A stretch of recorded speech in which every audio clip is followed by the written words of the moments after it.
Support for WUWM podcasts comes from Bliffert Lumber, family-owned and operated for over 120 years. Bliffert serves contractors and homeowners across Milwaukee and southeastern Wisconsin. Learn more at bliffertlumber.com. From 89.7 WUWM, Milwaukee's NPR, this is Lake Effect. I'm Audrey Nowakowski. Today, we'll explore how school referendums are growing the funding gaps between school districts and what that means for students. Then we'll remember Milwaukee Journal-Sentinel columnist Dan Bice, who died last month. So many people would say things like, I knew if I did something wrong, like Dan Bice was going to be at my doorstep. He's just had such a presence, and I really don't know what we're going to do without him, honestly. And severe winds in April uprooted trees all around Milwaukee. We'll learn how our urban trees are managed.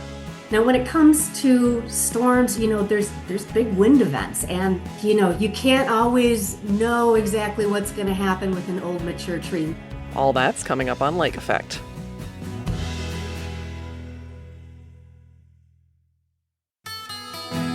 This is Lake Effect from 89.7 WUWM, Milwaukee's NPR. I'm Audrey Nowakowski. Thanks for joining us. We'll start with this. There's a growing divide between the school districts in Wisconsin that can spend more money after their voters approve school referendums and the school districts that can't. This leads to actual disparities in how students across our state are educated, according to a recent report by the Wisconsin Policy Forum. Sarah Shaw is the Deputy Research Director at the Forum. She spoke with WUWM education reporter Catherine Kokel about what we can learn from voters' decisions on school referendums in the recent April election. All right, I wanted to start kind of big picture. There were more than 70 school districts across Wisconsin that asked voters on April 7th to approve school referendums, and our spring referenda had a 61.3% approval rate. You also titled your report, K-12 Referenda Add to School District Revenue Gaps. Can you tell me a little bit about the approval rate, how it compares to our historical figures, and what you mean when you say revenue gaps? Yes, there's a lot of terminology that gets thrown around anytime we're talking about school funding. So these referenda, to start with them, are school districts going to their voters and saying, look, the state tells us that we can only receive this amount of money through our two largest pots of money, which are local property taxes and state general school aids. We would like to ask you to authorize us to bring in more money. And some of that is going to come from you, the taxpayers, and some of it may come from the state. And when that referendum passes, that's voters saying, yes, we agree, raise that revenue limit. And so that 61% passage rate for the 75 school referenda on those April 7th ballots means that well over half of our voters said, yes, raise that revenue limit. We will support you. I say that first because over half is pretty good in a lot of election scenarios. If we were to have 61% of anyone passing in a Supreme Court race, for example, we would call that a very decisive victory. But it is notable in the K-12 school referenda landscape that 61% passage rate is weakened pretty substantially from where it was back in 2018. In 2018, we had 90% of school referenda passing.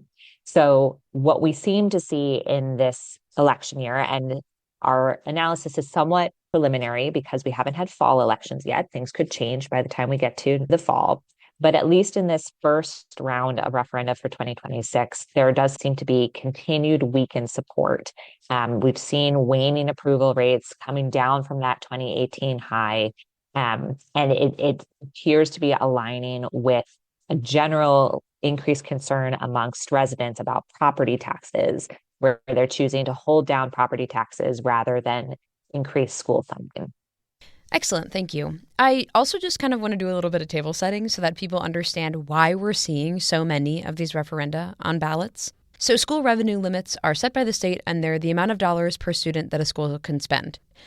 Those revenue limits used to keep pace with inflation, but that changed around the Great Recession in 2008 and then 2009, when the legislature and the governor decoupled how much a revenue limit can raise from inflation.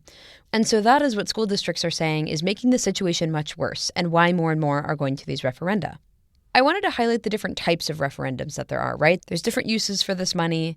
And you have found that the uses for the money kind of has a bearing on how often these referenda pass, correct? So looking at those different types of referenda has been really illuminating in what pressures are facing school districts today. I think you named two of the huge ones that we had high inflation, particularly coming out of the pandemic and very uncertain times right now, and this decoupling of the revenue limits from inflation. So costs going up without a guarantee that the revenue coming in is also going up. In addition to those, I would add two others. Number one, the expiration of federal pandemic relief aid. So there was this large influx of dollars from the federal government that has now gone away, and districts are figuring out how to navigate that transition out of those dollars. And then we also have the long-term pressure on school districts of declining student enrollment. So the majority of our school districts in Wisconsin have fewer kids coming in the door now. And while that doesn't affect the per student amount of money that they get, it does affect the total amount that they're getting. And that creates pressures. So there's a whole kind of cauldron of messiness happening here for school districts. And we do see them responding by using referenda. And to your point about the different types of referenda, so the two types you might have is number one, to issue debt that could be used for facilities projects like construction or operations. And then the other is operations. The dollars that a district is using to do things like keep the lights on or pay staff salaries or increase staff salaries if they're trying to stem teacher turnover or other educator workforce issues. And what we found in this April election is a pretty shockingly high percentage of referenda were for operations. It was 63 out of the 75, which is 84%.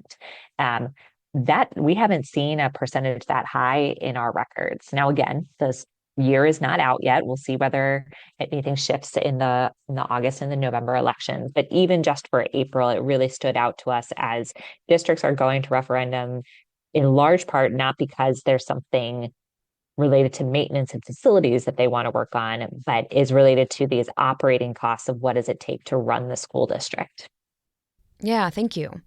I want to go back to something you said. I have heard that declining enrollment, decoupling from inflation, the increasing cost of everything, that I've heard that kind of described as a perfect storm, but I like cauldron so much better. So thank you very much for that.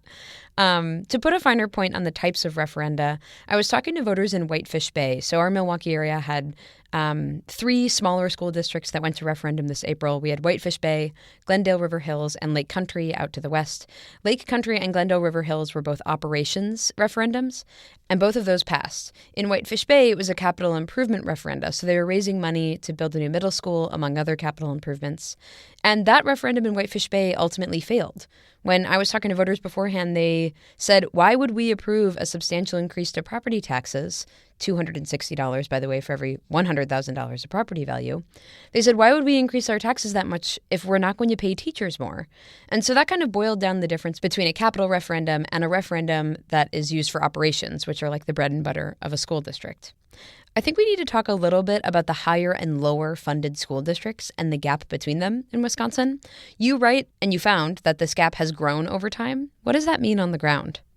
So when revenue limits were first put in place back in 1993, they just kind of locked in what districts were currently at. And there were differences there. There were some districts that were receiving and spending more and some districts that were receiving and spending less. And those differences just got locked in where they were at.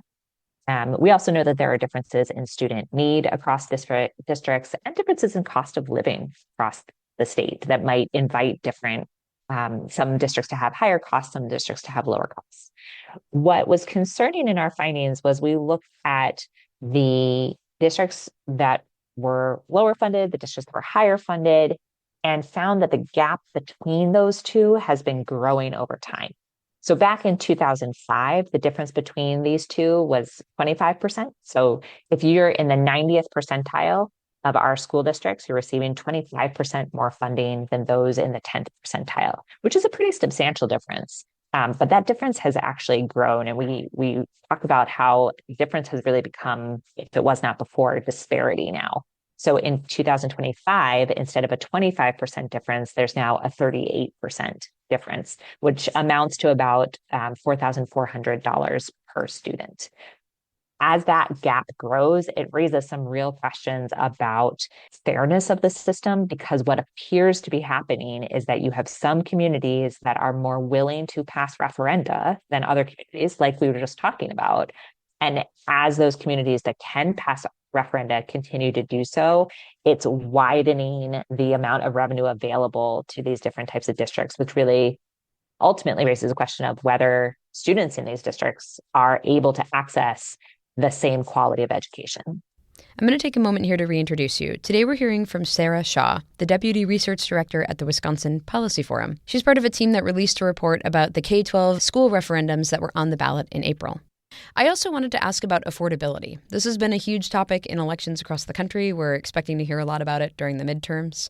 When I was talking to voters in Whitefish Bay about the referendum, they said, look, I really support my local schools, but I'm on a fixed income, or I'm already dealing with pressure to my household budget elsewhere. I cannot budget away, $500 to $1,000 more for property taxes. I know you're not standing outside of a polling place saying, did the cost of eggs make you vote no on this? But what can you tell us about the affordability discussion and how it's impacting people's decisions on whether to increase their property taxes for schools? Yeah, it's such a good question, and one really relevant nationally in addition to locally. So one piece of evidence that we've really been looking at are the results from the Marquette University Law School poll. And this poll has asked over many years some version of the question of whether those responding to the poll would favor increasing spending on public schools or reducing property taxes, and by what degree. And there was a poll in February of 2026 where it was only 40% favored increasing spending on public schools over reducing property taxes, with the rest saying the inverse. And that was the lowest share of those who would support the spending on public schools instead of reducing property taxes since the question was first asked in the poll in 2013. So that's one indication to us that there is a real concern amongst voters about, at least in this case, specifically property taxes. We put that on top of what we saw on December 2025 property tax bills, which showed large jumps in K-12 levies. And I think it's probable, definitely possible, likely probable that was on voters' minds. However, what we see when we look at Wisconsin compared to other states, which is not always very comforting to Wisconsinites, but I offer it as a national perspective here, that number one, we used to spend more on K-12 education than the rest of the country, and we now spend less on education than the national average. And at the same time, we used to have a higher tax burden than the rest of the country, and we are now below the national average. And those two happen hand in hand because K-12 spending is largely supported by taxes. So if taxes are decreasing relative to the rest of the country, so is our K-12 spending going to be. I offer that not to say that pocketbooks aren't hurting right now. The costs and the concerns around affordability are very real. And I think we see a longer term decline in approval ratings for referenda that point to something else being at stake besides solely affordability. No education story is just about education, right? It's always about housing. It's always about race. It's always about economics. I mean, we touch it all in education, and the Wisconsin Policy Forum touches on that in all of these reports. Thank you so much for sharing the findings, Sarah. I really appreciate it. What a pleasure. Thanks for having me, Catherine. Sarah Shaw is the Deputy Research Director at the Wisconsin Policy Forum. She spoke with WUWM education reporter Catherine Kokel.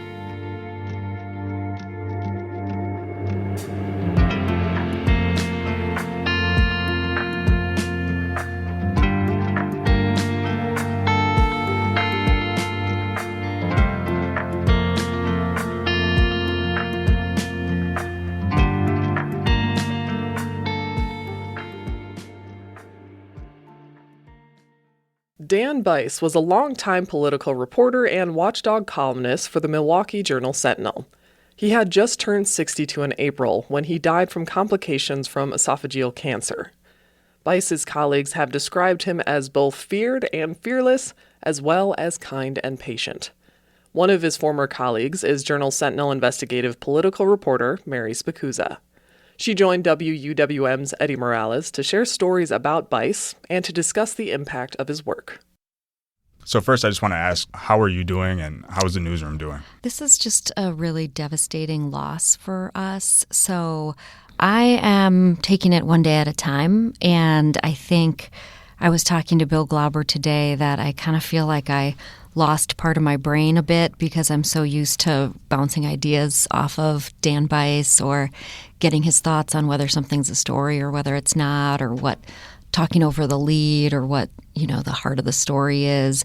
And it's a little incomprehensible to think that I won't be able to do that. So just trying to figure out how to exist as a reporter in the world without Dan Bice. And I think he was such a mentor and kind of guiding light to a lot of people in the newsroom, including more experienced reporters like myself and less experienced reporters. He was so patient and so generous with his time and his knowledge, which was vast, especially when it came to Wisconsin politics and how to do background checks, campaign finance searches, checking criminal case files, PACER.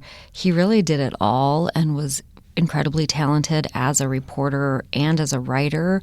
And I think a lot of us are just really going to miss him. It seems like his presence in the newsroom was felt. What role do columnists who do work like him, what role do they play in the community these days? And especially at a time where, newspapers maybe have fewer local staff or aren't investing in people who maybe do that kind of work. He was such a unique creature, a unique columnist. I really think of him as truly the most feared or one of the most feared men in Wisconsin politics, where I can't count the number of elected officials or candidates who would tell me that they feared seeing Dan Bice can't come up on their phone. Like if they saw that Dan Bice was calling them or an email from Dan Bice, it was this oh God, what's coming? And I think that he was just such a watchdog for the community, dating back to his times with working with Carrie Spivak, which was kind of before my era at the paper, but they were known as the Spice Boys, and there are just these legendary stories about the two of them showing up at people's doorsteps to do a confrontational interview with them, or catching the former mayor in an elevator to ask him questions about some allegations against him. And it's crazy because I think Bice is pretty intimidating, and I can imagine being a source or somebody who was doing something wrong who Bice was busting, being pretty terrified. And I was just thinking, God, I can't imagine what it would be like to have Carrie Spivak and Dan Bice at your door. I don't think I'd want to be in that position, especially if I had done something wrong. But he was such a central figure in Wisconsin politics. I felt like every source I talked to had this kind of fear/respect for Bice, and he just feels very irreplaceable to me. What did you take from his presence in the newsroom? What did you learn from him? I mean, everything. I first knew Dan Bice when I was, quote, a competitor, although I never felt like I could compete with him. But I was at the Wisconsin State Journal covering the Capitol, and he was just breaking story after story on this John Doe investigation into some of former Governor Walker's associates. And I just was like, I can't keep up with this guy. He seems to have the entire city of Milwaukee in his phone. And I was racing to a news conference because I was running late, and I knew Governor Walker was going to be there. And I was trying to drive in from Madison, and I kind of raced into the parking lot, and I hit the brakes just as somebody looked up, and I thought, oh my God, I almost ran over Dan Bice. And then I thought, he got here first. He beat me again. I can't, I really can't keep up with him, figuratively or literally. I think for me, I always have looked up to him so much as somebody who just knew how to do all the things. I can't remember a time where I would ask him, hey, I'm having trouble with this campaign finance report. I'm not finding something. Can you remind me how to find X? And he's like, oh, yeah, here you go. And he just knew all the things. I had that same experience with Carrie Spivak when we were trying to look up property records and LLCs and things like that. And it's just those people like Bice who they just seem to have this boundless amount of information and knowledge about how to do all the things.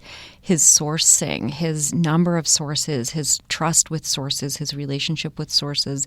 There were a lot of people who've told me, or I've heard say to other people, yeah, he wrote a really tough column about me, But, he got it right, and he gave me a chance to respond. And I wasn't happy at the time, but I really respect him, and he treated me fairly. He got the story right, whether I liked it or not. And they would often say, and then I tipped him off to something else. And I think it was that just deep respect that people had for him. I mean, he was really one of the best to ever do it, and doing it for decades, and he was not slowing down. One of his last big scoops before he was diagnosed with cancer was that this former gubernatorial candidate, Bill Berrien, was following Jiz Lee online while he was campaigning as a family values, anti-transgender Republican, I would say. And Jiz Lee is a transgender adult film star who was online, who Berrien was following online on one of his accounts. And it just raised questions. I think there was a lot of criticism about hypocrisy, if that makes sense, of running on one platform and having a digital footprint that shows a different side. He ended his campaign after Bice's reporting, and I remember, I think Bice was getting some very nice emails from Jiz Lee thanking him for his coverage, and his wife, Bice's wife, told me that she can't count the number of times she heard the name Jiz Lee in recent months because he would just talk about it so much. He loved talking about stories and talking about politics, and he always had the good dirt on people. And so even if it was something he hadn't reported, but something he knew, he would be like, oh, yeah, well, this person, I didn't get to report this, or I haven't reported X, Y, and Z yet. And I wish I'd recorded some of his stories because he always had the best ones. Yeah, so how important is that to hold lawmakers' feet to the fire and report on things that otherwise might go either undetected or underreported? And also, what does it take to develop that knowledge and that contact base? I think Dan Bice, part of why he was so irreplaceable was his sheer talent for, he could do it all. He was just an amazingly thorough, diligent, honest reporter. He was a very talented writer. He was really pretty relentless and relentlessly persistent, I would say, where if he was onto a good story, there was no way he was going to drop it. And he would drive across the state to try to catch somebody to interview them. Not like jump out of the bushes, catch them. But, if they were up north for an event, he was driving up there if there was something important that he wanted to ask him, and did not hesitate and didn't complain. He was like, I'm going. He loved it. I think so many people would say things like, I knew if I did something wrong, like Dan Bice was going to be at my doorstep. And I think that there was just he's just had such a presence, and I really don't know what we're going to do without him, honestly. Yeah, like what impact has his work had, and how does that impact help to keep that work going now? Yeah, I think he has had quite a legacy, and I know that legacy will live on. I think once you've built up that body of work, it never goes away. Just the amount of stories that he's broken over his career is phenomenal. The number of campaigns or careers he's probably ended or altered is also, I don't think I could count. I think any of us would dream of the kind of career that he's had and the respect that he's built. And I think he's also trained not just one generation, but multiple generations of journalists. And we've heard from former interns who, whether he mentored them or they just kind of soaked up knowledge, being in his orbit in the newsroom and hearing him do some of these interviews. And he was very unflappable, so somebody would be just chewing him out and he would just be kind of calmly listening, or sometimes maybe asking them snarky questions. Sometimes he'd get pretty vicious hate mail or emails, and he would at times send a calm response pointing out maybe typos in their email or something like that. I'm sure he was a pain in the butt to some sources. And some sources, I got a call from a longtime City Hall source who said, they couldn't believe the news about Bice, and they said he was a good man. A pain in the blank, but a good man. And I was like, that's also true. So I think just that kind of legacy, I think, will live on for a very long time in Wisconsin. That was Milwaukee Journal Sentinel reporter Mary Spicuzza speaking with WUWM's Eddie Morales about longtime political watchdog columnist Dan Bice. Weiss died last month due to complications from cancer.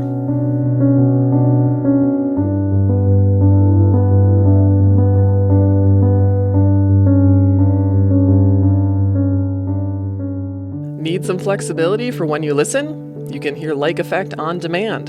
Find it as a podcast wherever you like to listen, to download, and enjoy on the go.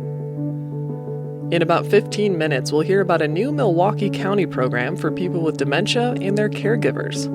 But first, we'll talk about how urban trees are managed and why some of them get uprooted by high winds. That's coming up next on Lake Effect on Milwaukee's NPR.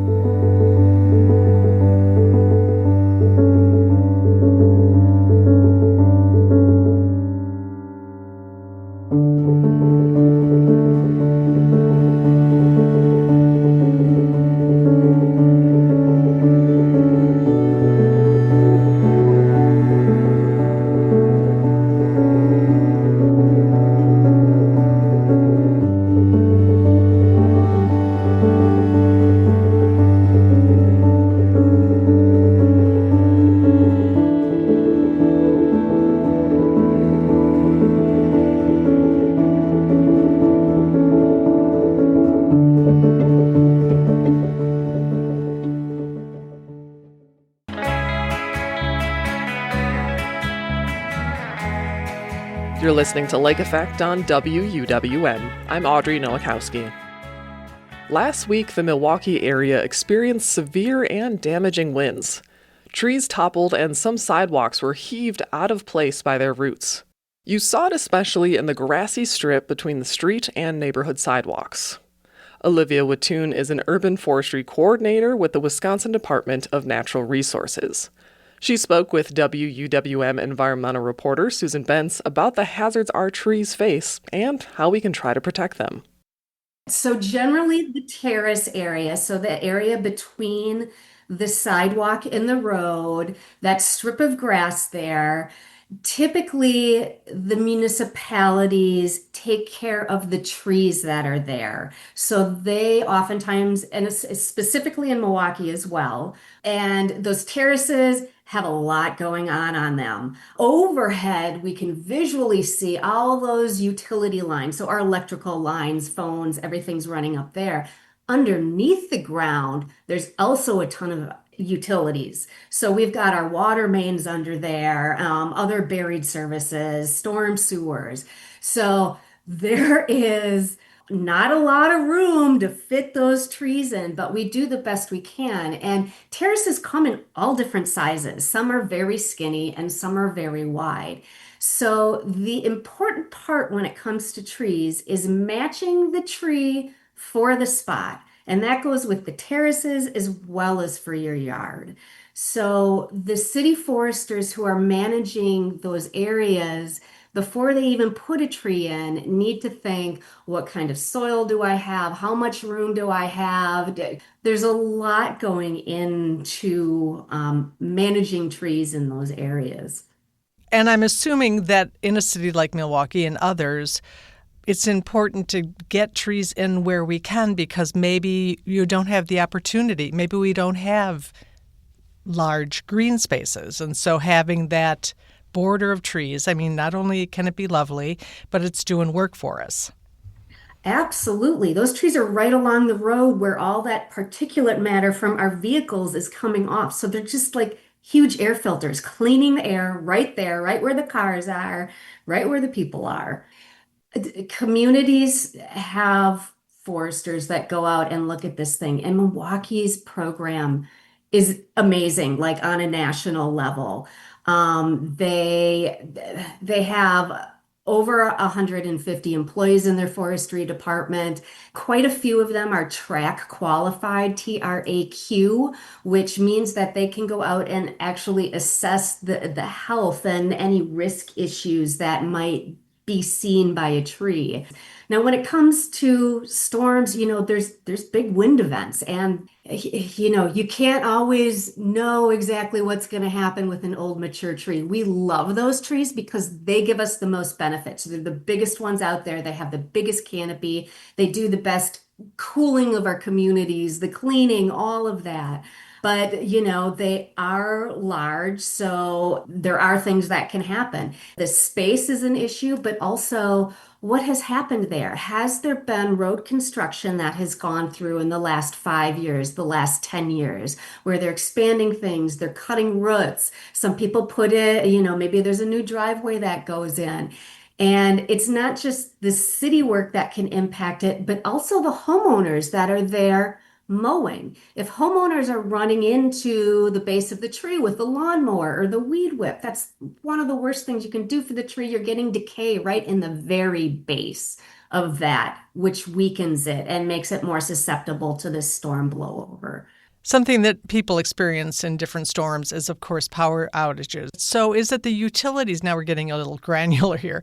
But when it comes to the utility lines that we see above our heads and the trees growing around them, is it the utilities that do that trimming? Mostly. It's not a cut and dry black or white, but a lot of the older mature trees, let's paint a picture, the trees with the big V in them. They're older, you see them.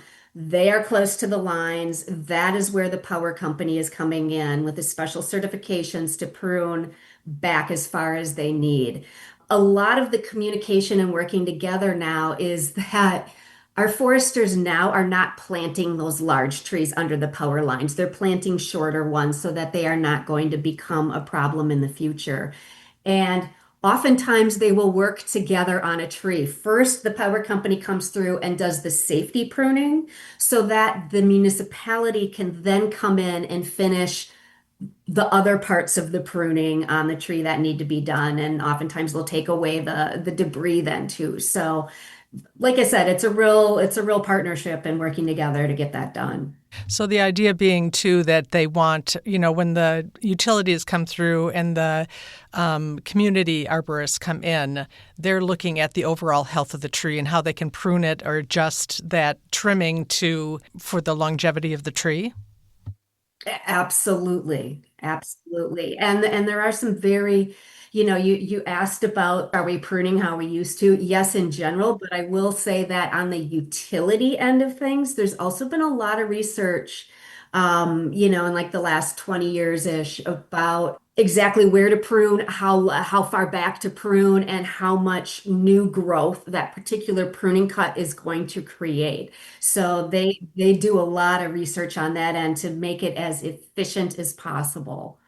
When it comes to private homes and people who might have lost a tree or a tree is not healthy, what would the guidance be in terms of general placement and species? One of my favorite things to say is look around and don't plant what your neighbors have so you get that diversity. A lot of times a yard does not have as many restrictions as you do along that terrace area.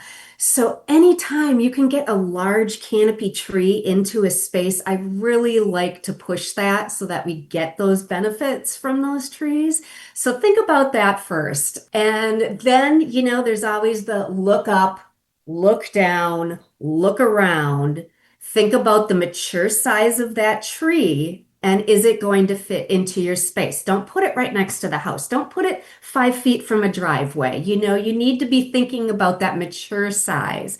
And once you do that, then you can get into, a little finer detail about, oh gosh, do I want it to have nuts? Do I want to, feed the birds? Do I want to help the pollinators? Do I want it to have a pretty fall color? There's so many things you can pick. And there's a lot of great online selection tools for that as well. For a homeowner, like I myself, my favorite is the Morton Arboretum Tree and Plant Selector.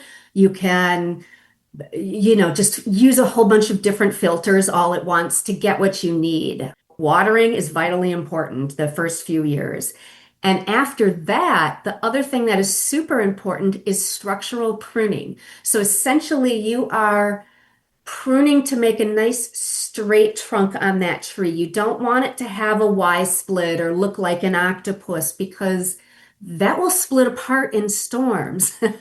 Most of the storm damage you're seeing is from bad unions. Honestly, it's like over 75%. Explain that bad union. Dig into that. So a bad union it's so hard to do when there's not a visual here.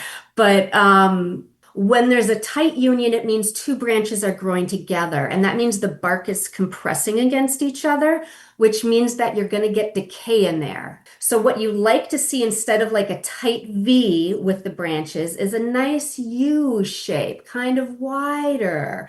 You can almost see this little branch bark ridge, they call it in there, where the two little places come together from the union. But that is a strong union, and there is no compressing of the bark. You're not getting decay in there. So when you do structural pruning on a tree, that's what you look for. You want that nice wide U-shaped union. You want to get rid of all those tight V unions, and you want to have a single leader. And that structural pruning is the easiest thing to do when a tree is young, because I can literally go up to a tree and go snip, snip, and I'm done in 30 seconds. It's super quick, easy. You can reach it, and you save boatloads of problems as opposed to waiting, 20 years when suddenly an emergency happens, the limb falls on the house, on a road, on a car, whatever. So I'm assuming it breaks your heart a little bit when you see a tree meet its maker after a heavy wind. It does, especially those older trees. But I would also say that there sometimes is the option to utilize that wood that is there. So there is an urban wood utilization component that sometimes you can talk with maybe a company that's coming out to take care of things. The city of Milwaukee sends a lot of their wood up to a producer fabricator who takes that wood and then will sell it, and then they utilize urban wood for different things. It's a little bit different because you don't get your standard, 2x4s out of it, but it's very unique and it comes with the story. And I think that's a fabulous thing. Olivia Wattoon is an urban forestry coordinator with the Wisconsin Department of Natural Resources. She spoke with WUWM environmental reporter Susan Benz. We'll take one more break and then learn about a gardening program for people with dementia. Keep listening to Lake Effect on 89.7 WUWM.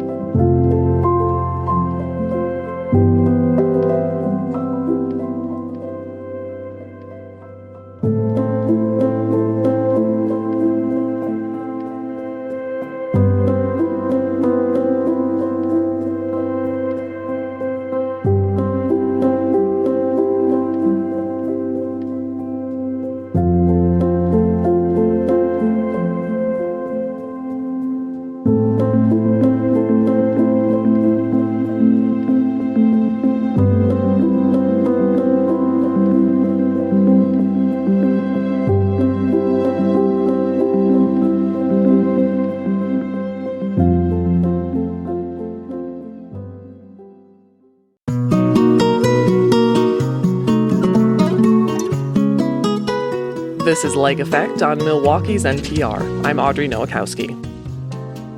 Spring is here, and gardeners across Milwaukee are starting to get their hands dirty preparing for the season.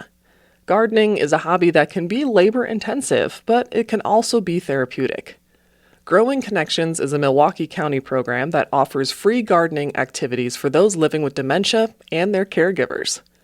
WUWM's Eric Von Fellow, Maria Peralta Ariano, is joined by Candace LeGros, a dementia care specialist with Milwaukee County and the facilitator of Growing Connections. Can you kind of explain just a little bit more in depth about what dementia is? So dementia is caused by many different diseases, many different conditions. It affects every person differently depending on how early they're diagnosed, what disease is causing their symptoms. But generally, most of the time, symptoms usually start off slow and get worse over time. It eventually affects the whole person. So to start, it might look like forgetting recent appointments, names, things, having trouble with finances or communication and stuff like that. But then eventually, as the person moves through their disease and they start to get closer to like the later stages of the disease, it affects everything. It affects their ability to feed themselves, to get dressed, to take care of themselves, to walk, to speak, to swallow. It really affects the whole person because all of those diseases that cause dementia, they're all fatal brain diseases. They're slowly killing brain matter away over time. So when a part of the brain that controls something isn't there, isn't working, of course it's hard to communicate or understand what's going around in your environment or make your wishes known or stuff like that. Absolutely. It hinders pretty much the most basic human. It affects everything. Eventually, yeah. How does gardening help these symptoms that come with dementia? And does that change during different stages of the progression? So the benefits of gardening for people with dementia at any stage is it can look different. So for someone who's in the earlier stages, it can be very therapeutic. It can be very de-stressing, so kind of like getting that stress out, getting your hands in the soil, doing something that they've done for a long time, so it's kind of a part of that long-term memory, so they're very, very good at it, and it can be very fulfilling and have that sense of purpose. Of course, like being outside, reducing stress and anxiety. It also has many great physical benefits, so it helps people with like balance and coordination. It releases a lot of serotonin, which is that good hormone in our brain that makes us feel all the good feelings and be in a good mood. So there are lots of benefits. There might not need to be a lot of adaptations for gardening for someone who is in the earlier stages. They might just need a little bit of help with like setup and redirection, maybe just slight supervision while they're working in their garden or whatever it is that they're doing.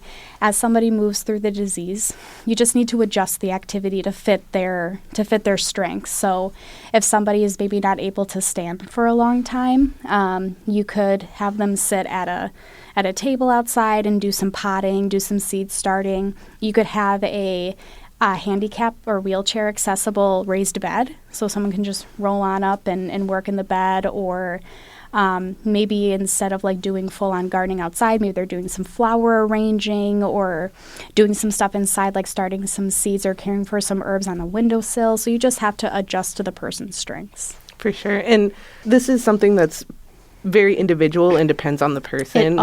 But how do you go about in deciding what jobs are suitable for a person and their capabilities? That all starts with assessing their strengths. So what are they still good at? What abilities do they still retain? So for someone who maybe is struggling with like starting an activity, like getting started or knowing what to do throughout their day, the type of support that they would need from their family or caregivers is helping them get started with that activity. So you can apply that to gardening. So maybe like right now, you're starting some greens outside, so they would just need setup. So they would basically need someone to get the materials for them, set it up, get it ready for them to do. But that's someone might be in like the early stages. For someone who, say, may not be able to go to a Growing Connections gathering, what are some suitable activities for the different stages of dementia that people could do at home? That's a really good question. So it all kind of depends on kind of maybe where you're living, if you have a house or an apartment. So I'm going to kind of look at it from that lens as well. So if you're in a house, maybe you do some pots, or you don't grow some things in pots like outside. So you can maybe get stuff from your local garden center, some little seedlings, and you can plant them outside. That would be an appropriate activity for someone who's in like the earlier stages. Obviously, like as the plant grows up, the person can prune it and tend to it and then harvest the whatever it is. Maybe it's peppers or maybe it's tomatoes. They can harvest that at the end of the growing season. For somebody who might be a little bit more advanced, maybe in like more moderate or later stages of dementia, doing an activity that extensive might be a little bit too much. So you just want to like maybe break it down. So maybe you have like maybe like a gardening magazine and you're paging through it and the person is enjoying like looking at it. Or you bring the person maybe like a beautiful bouquet of flowers and you have them kind of like arrange them as they would like. It all just kind of depends on the person's ability. So it's really assessing what their capabilities are and matching that activity to the person. So what were the activities looking like for the past two meetings? Well, for the first one in March, I was super eager and I was like, we're growing something. We're going to plant some seeds. Like, I don't care that it's technically way too early to do it. This is what we're doing, because I was just really excited to work with dirt and soil and get my participants like kind of into it. So for the first one, we actually planted bean seeds. So that was the whole like program is centered around starting seeds and beans.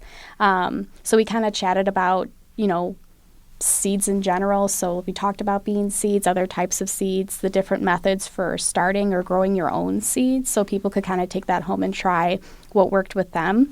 And then, of course, we had like snacks and coffee and pastries, and we kind of like ate and chat and talked about seeds.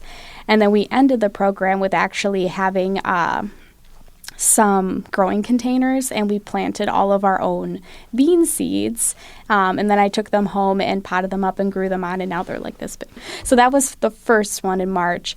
And then the second program that we did was all about birds. So we talked about the different types of birds that you would see in your backyard. We listened to all their beautiful songs. We ate bird-related food. So we had like a berry, apple, fruit salad and seeds and nuts, and we had lemonade. We had a wonderful speaker from the Urban Ecology Center come and talk about birds. She brought a taxidermy bird for everybody to look at. And then the activity that we did is we made our own bird feeders. So I had these cute like wooden flowers, and then we put peanut butter on them and then put them in bird seed, and then everybody got to take it home and hang it up in their yard to have their own little bird feeder, and everybody seemed to really love that activity. So those were the first two programs we've done so far. Those are so cool. Yeah, I was excited for the bird feeder, and I made one for myself, and I hung it up in my yard, and it was stolen by a squirrel immediately. Oh, and I was so pumped.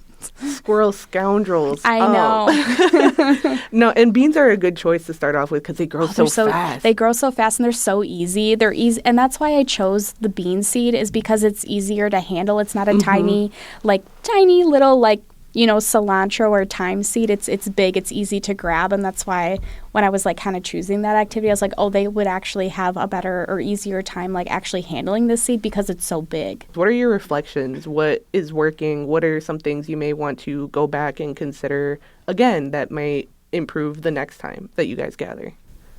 What I've learned so far is to really just go with the flow and don't cram too much into one session, because that is my natural tendency to always cram as much as I possibly can in the time that we have. But that is not the speed for someone with dementia. You have to kind of scale back, slow it down, and don't do too much, because then it kind of can be a little bit overwhelming. So that is what I've learned so far, but I've also learned that I'm on the right track because a lot of my participants really enjoy it and they keep coming back. So I had 15 for my first session, and then I had the same 15 people for my second one, and then I've had a couple more families sign up to come to the next one in May. So what are some things that have surprised you about the families that are coming and participating? Well, I was just surprised that anybody came because I was like, oh my God, nobody's going to come. So I was actually super pleasantly surprised that they're enjoying it so much and that they signed up and that they're coming. So that was something that was surprising. And also like the wonderful people that I found to do the program with me was also a great surprise. So I got connected with a local garden club, Town and Country Garden Club. It's a women-centered garden club here in Milwaukee. So I met with them and talked about the program, and I would love their help as volunteers. And if they're interested, like, to let me know. And I had, I think 6 or 7 of them were like, oh, we would love to help you. And I've had a volunteer from them each time so far, and it's just been wonderful. Like, they've been a great help. The participants absolutely love them, and they've really enjoyed like getting to know them and helping me out, and that was a really nice surprise to get that additional support that I wasn't initially planning on. And the other thing too that I kind of thought would happen, but it was nice to kind of see it actually happen, is so many of our participants, their caregiver, their person that's bringing them, they told me like, oh, my dad or my mom like used to garden all the time. This is something that will be right up their alley and they'll absolutely love it. They haven't done anything around gardening for a while, so to see them come and like really get into it has been really awesome. Absolutely. Yeah, I think it's one of those things where especially if you're taking care of a parent or something like that, where it's just a joy to see them reconnect with the things that brought them joy, especially with such a hard condition to be in with dementia and then all the other compounding diseases and other health issues that they may have. But generally, as you're moving forward and you're learning more about not only people who are coming, but also what you can and can't do, what are you hoping for the future of the program? Well, what I'm hoping for the future, so I was planning on a 12-month program, so the last one technically would be February of 2027, but what I'm hoping for is maybe to continue it or adapt it in a new way to kind of keep some type of gardening program going, even if it's not exactly Growing Connections, but an adaptation of something else. I would like to see it continue, or I would like to see other people in Milwaukee want to run Growing Connections programs too, so it's not just me. There's other ones that, that might be available. I would love to see more programs pop up. That was WUWM's Maria Peralta Ariano speaking with Milwaukee County's Candace LeGros about the Growing Connections program. The next event is on May 6th at the Washington Park Urban Ecology Center.